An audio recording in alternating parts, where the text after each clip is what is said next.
This week, I am talking about having an effective weekly team meeting, and this takes planning plus focused execution to ensure that the time allocated is an investment that produces positive outcomes. A wasted meeting drains morale, and you will lose trust within the team. Plan and execute a better team meeting that adds value and helps your team. Please enjoy the episode. Welcome to the Finance Leader Podcast, where leadership is bigger than the numbers. I am your host, Stephen McLean. This is the podcast for developing leaders in finance and accounting. This is episode number 53, and I will be talking about the weekly team meeting, and I will highlight the following topics. Number 1, why conduct a weekly team meeting? Number 2, ensure you celebrate achievements and key milestones. Number 3, what are your meeting deliverables? And 4, how to set up your meeting for success. Author Patrick Lencioni said, "The majority of meetings should be discussions that lead to decisions." Now, last week, I talked about our team's task workload and its effect on team culture. A leader doesn't focus on just getting tasks done, but how you get those tasks done that can lead to growth, development, and empowerment of your team members, and how tasks are distributed can affect your team culture. Managers mark items off the to-do list, but leaders see and realize how everything can be used to make their people better, the team better, and the organization better over the long term. This week, I am talking about having effective team meetings.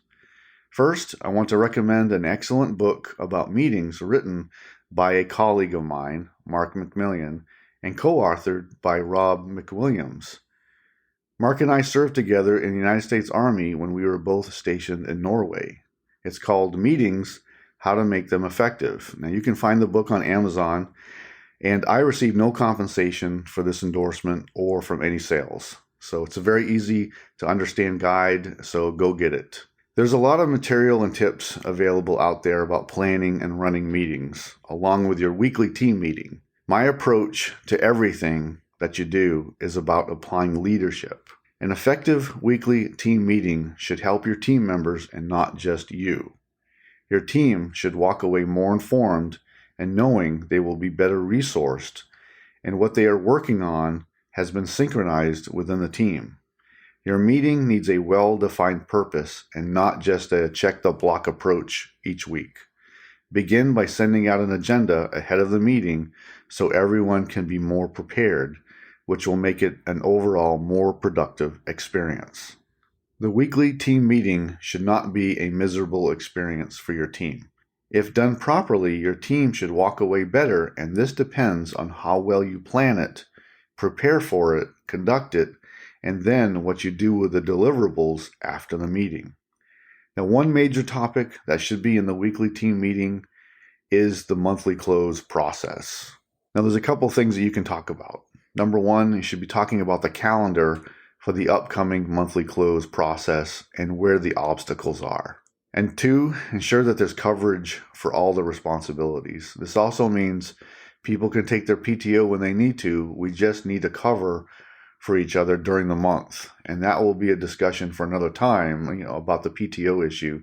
But just ensure that all the processes and product creation is covered in case someone will be out. Now, this is a good opportunity during your team meeting to make sure that everything is covered, the processes are covered, and the slides that you need to do, or the models that you need to complete, or the analysis that needs to be done is all covered across the team.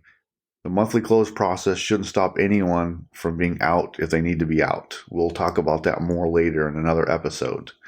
Also, number 3, determine what else could stop us from conducting an excellent monthly close process. The monthly close process is very important. So that means that you should be able to ensure that you're creating a good product each month.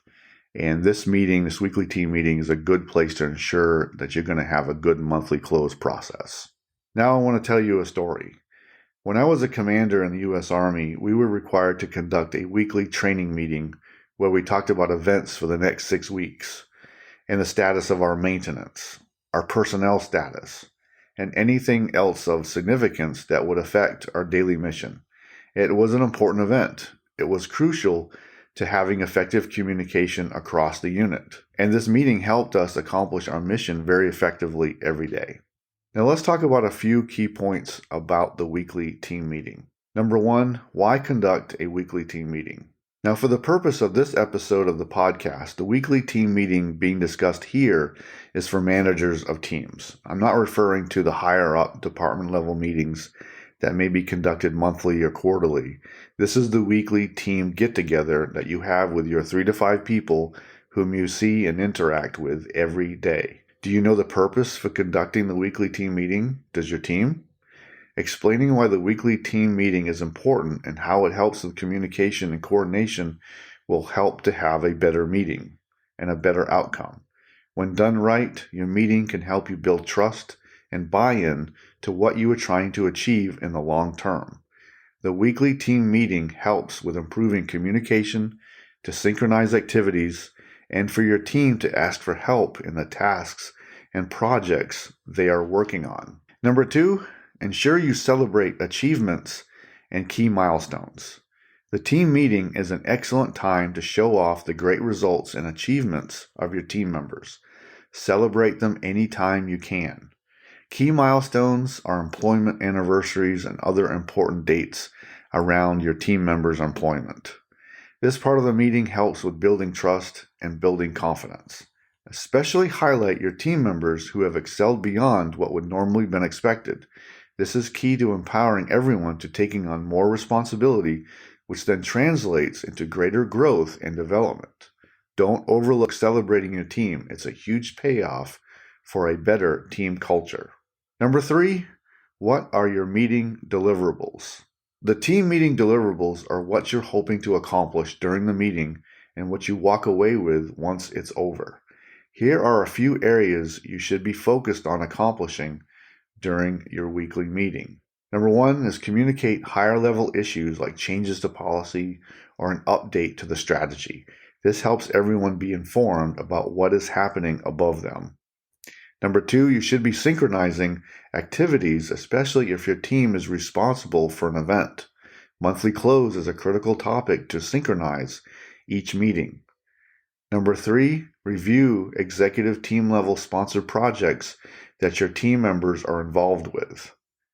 Number 4, review upcoming events, holidays, vacations, and other issues that may affect personnel availability. Number 5, review mandatory training or other compliance items coming due to remind everyone.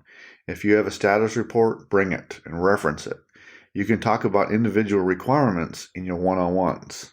Number 6, review tasks that require additional resources or may have obstacles.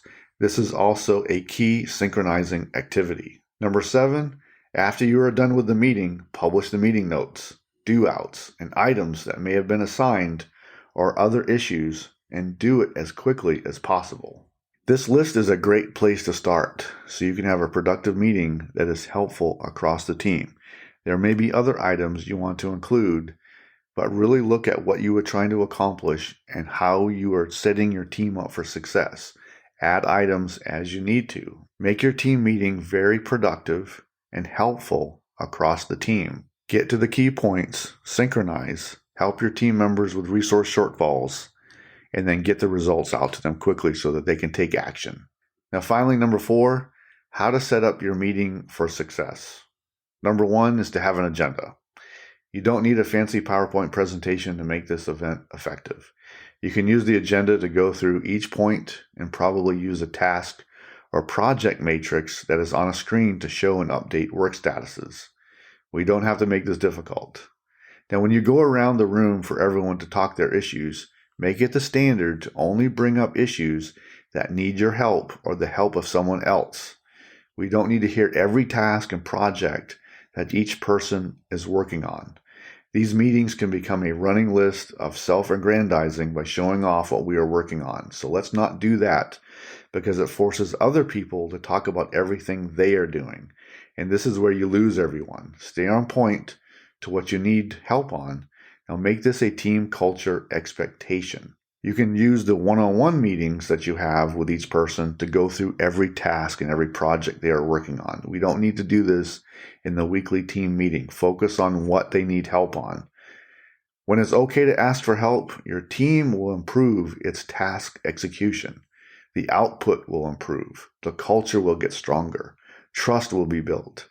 Information will be shared, and overall the team will be more happier. It's frustrating when you need help and you can't ask for help. Establish the expectation that this meeting is about coordination, synchronization, and help with additional resources and overcoming obstacles, not your extensive laundry list of the great things you are doing. Keep it short. And it's perfectly acceptable for a team member to have nothing to share. Make that be acceptable. You know they are working on tasks. And again, this is about addressing where we have obstacles or a shortage of resources.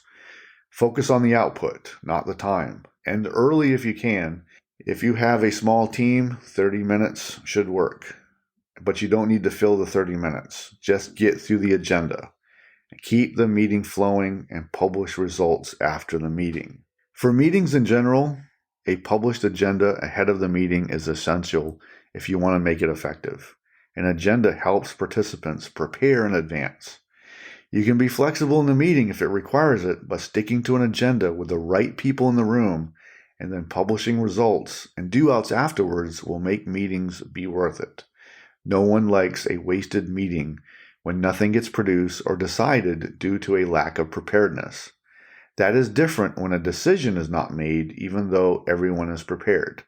Sometimes no decision, when the purpose of the meeting is to make a decision, is the best course of action, no matter what. The heart of the matter is to help your people to come into the weekly team meeting prepared so time is not wasted and we get positive outcomes that helps way more than it takes away. Now, for an easy win today, I would ask you to relook how you conduct your weekly team meeting. And if you are not conducting one, I would encourage you to start one. But always remember, the meeting should be serving your team.